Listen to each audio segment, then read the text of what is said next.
Business with a servant's heart. Welcome to the podcast. Inspiration, motivation takes. Listen to the podcast. We're all about to talk about life. Our guests will share their life story. We want you to success in life and business. We're ready and we will start shortly. We're gonna talk about life. We're going to speak on business. You're gonna shine bright. We are going to witness. Business with a servant's heart. With hosts Steve, Ramona, and Ray. Inspiration, education talks. Listen to the podcast. Steve, Ramona.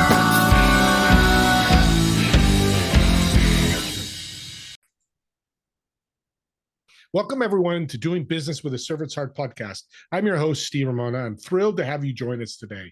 This podcast is dedicated to exploring the idea of doing business and living life with a purpose, serving others, and yes, achieving success.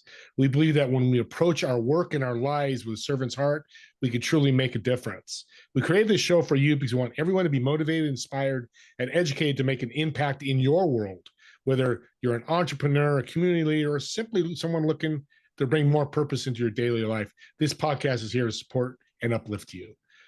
So let's dive in. But before we dive in, my guest is going to blow you away, guys. You're going to love this guy. As I want you to think about how you're going to serve today and what impact will you create, because that's what this is all about. And you're going to hear about a huge impact that my guest Jimmy's going to talk about. So with that being said, Jimmy, welcome to the show. Hey, how's it going, Steve? Very good. Again, I want to thank you for your service. You're an Army Ranger for many years, and I thank you for that, and I'm sure the people in the audience do as well. I appreciate that. Thank you. We talked offline before the show started about what you learned about profit, customer, and client, but use different words. Tell that story, because I think it's great for the listeners to know about. Yeah, we were talking before, like, hey, I guess, hey, Jimmy, how did becoming a servant leader kind of hit your radar? And when I first started in business, like, I was I'm going to call it small souled. Like, I love the word magnanimous, Steve. And I'm going to sound like a real nerd here, but do you know what the Latin word of magnanimous is? I don't. Magna, which is great. And then animus, which is soul. So big soul. Love it. And so I part of like meaning and purpose I find is growing my soul. Like I would say, remember in The Grinch where they show how small his heart is? And then it explodes and gets bigger? Yep. So the beginning of my business owner journey, I would say I was very small-souled, small-hearted, and I was always dissatisfied with the amount of profit we were making. It was never, ever enough. It was like a people talk about being in the corporate world and being in a rat race. It's the same thing when you're owning a small business or entrepreneur. If you're not growing towards a higher purpose or finding meaning in your work. And so I had like a rugged individualist, like I only do this for the profit. And I had a coach, I was complaining that we weren't making enough money. And he was like, well, Jimmy, how much is enough? And I was like, I don't know. And he's like, you might want to consider this frame.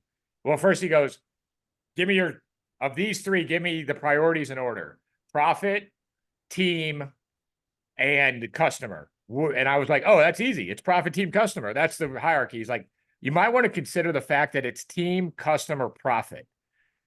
And since I changed that paradigm, profit took care of itself. I find a lot of joy in being a servant leader for my team.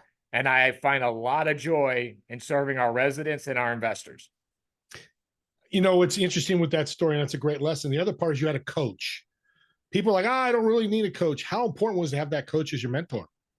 I have not spent less than six figures on coaching for me and my team in the last 5 years. There you go. And the cool thing is you said my team too.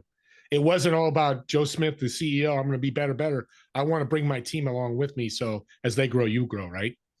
I can't. Business at the end of the day is a game. And there's nothing more fun than watching your teammates win. Yeah. I'm with you there. Oh, amen to that. What were the early days like forming Reeling Capital in 2014? Chaos. I'm going to write that down. That says it all right there.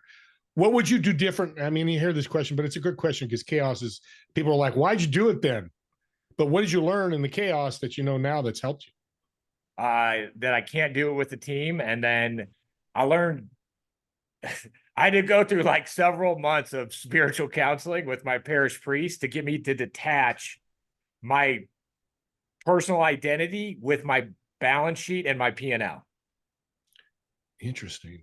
Wow. So if I could start all over, I would decouple it with my attitude now that business is just an iterative game and that you're doing it with a team. So I would have started building a team faster instead of me like just running around with a chicken with my head cut off. Yeah. And that doesn't see, the thing too is when you got 40 team members now, but back then I'm sure you had team members. If you're not successful as a CEO founder, you're affecting them as well. Yeah. You know, they don't grow, or you go, I'm shutting the doors. Now they lose a job. Now they're screwed because now you go find another job. They're out of work, all that great stuff. So what other pressures? Can I say one more thing? That Yeah, go for it. Yeah. I like that you want to put out a 10-year vision, but like, I imagine myself, man, I was a great rudder and a great weight to all my team members to make sure they didn't find their God-given purpose in life and reach their full capacity. Like, I don't want that on my conscience. Yeah. Now, 10 years from now, working with Jimmy, I was able to find my God-given purpose. I had fun at work. I grew as a person. Like that sounds like a fun thing to do. Do you love your team? Yeah. Yeah. See, and that's the thing I talk about in my keynote speak. I know you do too. It's why is there not more love in business? It's not the intimate love you have your wife, spouse, whatever, but it's that love. Talk about that. Cause I know you got how deep do you want to go? We're going to go deep. Want to go deep today? Let's go deep. So I'm a huge fan of Jordan Peterson. You ever heard of him? No. He's a clinical psychologist and he's a lecturer, but his Instagram and YouTube's awesome. But he wrote a book called 12 Rules for Life. And rule 3 is be precise in your speech. And so I would say 90% of my arguments with my lovely wife over the last 13 years, I think you could put imprecise speech could be a root cause of most of the arguments. And of course, when you're married, your newlyweds are getting to know each other. Like, of course, your speech isn't precise because you know what you're doing. Yeah. But so if being precise in your speech is important, how do you define love? I think society thinks general affection for someone is love. And I kind of disagree with that. I'm agreeing with you. Yeah. Because to me, that's a cop-out, to be flat out honest. Well, I mean, I got 4 kids. And like, when I'm disciplining them, I'm loving them. But I'm not showing a lot of affection at that moment. Right. And like my father was like a very old school dad. I know I love him to pieces. He loved me, but it wasn't necessarily affection. So there's a mismatch between love and affection. And when you got to have crucial, difficult conversations with your team, you can't always start with affection. So love it. The best definition of love I've heard is willing the good of the other. Yeah, that's a good one. Never heard that one. That's really good. And so the golden rule, love your neighbor as yourself. Like I think what Jesus was saying was will the good of the other. Jesus is a hell of a servant, probably the best servant on this earth ever. Absolutely. And he had 12 disciples. Do you think your team is like, I'm not comparing you to Jesus, but the same type of format? These are your disciples that spread your message out about Vreeland Capital, right? Marketing wise. Yeah, that's what Yeah. But as far as the message that I want Vreeland Capital to represent, like, I think I would love to be a conduit or a pass through for very good, much better ideas and much better people than what I could come up with. So your people are better. Your weaknesses, they fix those weaknesses. They fill in those gaps where you're weak at. Yeah. Yeah, that's powerful. That's a big lesson. So you drop your ego and saying, I can't do marketing. I'm not saying you can't, but marketing is not my strength. I'm the worst. I'm a sales guy. Okay, well, perfect. I can't stand marketing. There you go. So you get that marketing guy or gal doing that, and you're successful. Bottom line. Yeah, then there's always a golden triangle between delivery, operations, and sales.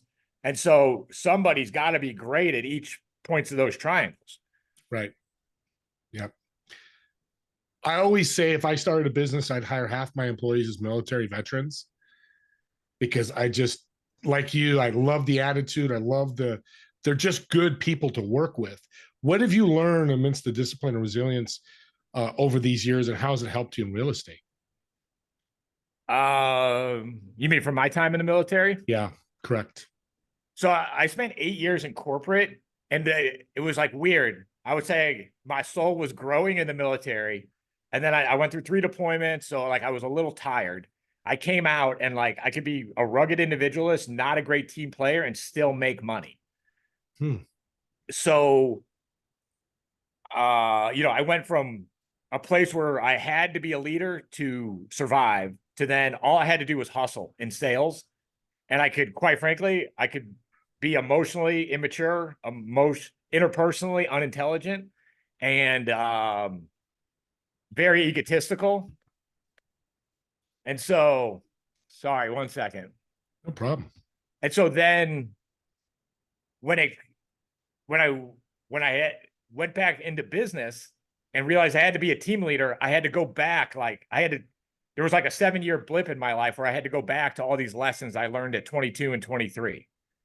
And so the main thing I learned from the military was like a love of teamwork, a love of camaraderie, and that you're very unemotional when it comes to hitting the target. Like the purpose and the meaning comes from hitting the target. And so people in the military, they just understand that you don't have to describe to them, but teach them the value of that. And sometimes that can come off as unemotional, but I think it's incredibly emotional because all the emotional reserve is held to hitting the target. Yeah. They're not getting distracted by other things. Yeah, that's very good. What inspires you to get into real estate and property management? I read Rich Dad Poor Dad from Iraq. Wow. I couldn't. So when you're deployed, you don't pay taxes. I was getting combat pay, jump pay. I was making, for a 24-year-old guy, I was making some good scratch. And then most importantly, I had no living expenses and I couldn't spend any money. So I sent all my money back to my mom and brother, and then we started buying rentals back then. Well, how did that start? I mean, how'd you, good, because you read the book and saw property as an opportunity for yourself at 24 in the army in Afghanistan, right? You were in Afghanistan? Yeah, Iraq when I read the book. Iraq, excuse me. Okay, go deeper into that. What pulled the trigger for that? That's amazing. I'm a ready, fire, aim person. Like I need a gut feel and about zero information. And then I get to a fault, and I've made several mistakes from this and like been not a great human in this pursuit. But like when I say I'm going to hit a target, I'm going to do it. So that's a line I have found to balance. And that's another great thing about a team is my team knows when I'm about to do something stupid, and they feel free to, apparently, and especially my number one team member, my wife, is like, hey, I see you're doing what you're doing and you're about to do something stupid. And so at a minimum, Susie will get all the collateral damage out of the way. Even if I just be stubborn and like, I'm doing this, she'll at least get all the collateral damage and limit the damage if I do something stupid. That's a top team member right there. That is, picking up for your mistakes is huge. We had a funny, my wife loves to talk a little smack to me, but we were jawing at each other. Like we have a very playful jawing relationship, but she was talking about my ratio of correct decisions to incorrect decisions is definitely skews to the incorrect. And I was like, I agree with you, honey, but when I am right, I'm right in a big way. We were able to agree on that point. So you hit the grand slams. When you hit it, you go deep, you go for it all, or it's, yeah. I'm like, I'm not looking for a high ratio of being right or being on. But when I am on, I got to be really on. So that leads to entrepreneurs that I've talked to. I talked to, 50 to 100 a month is the decision making. So many will not pull triggers. How that, what would you tell them if they weren't doing that? It's hard for me to speak to that because, Okay. What's that disease where you can't feel pain, so you're always banging into things? Oh, yeah, I know what you're talking about. I don't remember, but yeah. Decision making wise, I kind of have that disease. Like I'll execute, go, go, go, go, but then sometimes not pull my head out of the sand to say, hey, are we serving our overall purpose, our overall meeting? Are we hitting our targets? That's good. That's really good. And everybody's different, but there's an opposite side to that coin of people who are always pulling triggers, by the way. That doesn't get talked about a lot. Yeah, that's true. Well, I noticed you have 700 properties. That's huge.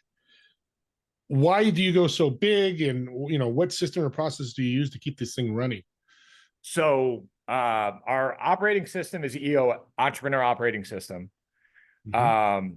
We manage 800 properties. About 80 of those are mine. And so I guess we kind of amass that amount of properties to manage because we sell a thing called turnkey rental. The Midwest, the Rust Belt has a lot of great properties that make a great investment property that someone like yourself in California, like when I say, hey, you can get a great asset for $150,000, you're like, what? Houses exist out there for $150,000? I'm like, all day long. That's okay. Yeah. You people in California, you're like shaking your head right now. The $150,000 won't get you a garage. Right. So So are you is your future looking like growing, or is it just you play it month to month, year to year to see how many properties you work with? No, we're in high growth mode. We are doing acquisitions in Little Rock right now. We're talking about 2 other cities right now, but we're trying to do a hub and spoke model where the operations and strategy happen in St. Louis, but then we're working in different markets around the country to provide turnkey, flip key, and bird key assets to people who like to invest with us. That's fantastic. So tell me what you think is servant heart. What's the definition of a servant heart leader?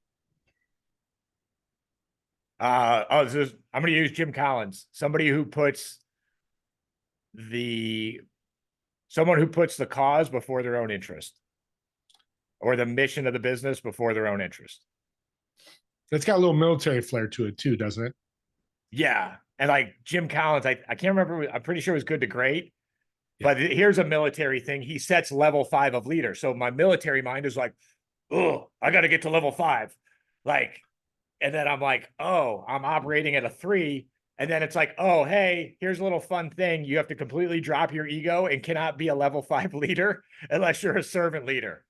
And so I was like, whatever, drop the ego.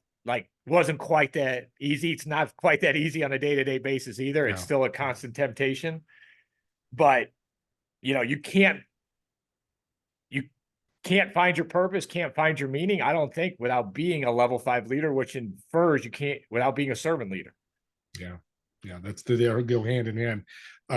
Lieutenant General Ulk McCullough used to say, people would ask him, hey, are you a leader? He'd go, are you mentoring anybody? And they say no. He says, unfortunately, you're not a leader at this moment.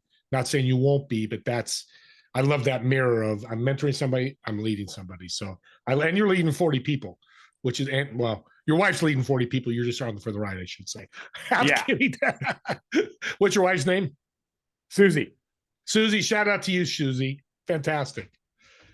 You're an expert in this real estate property investment. I mean, as a company, you've been doing it for years, your experience. What piece of advice would you give somebody listening going, I've always wanted to get, a piece of real estate?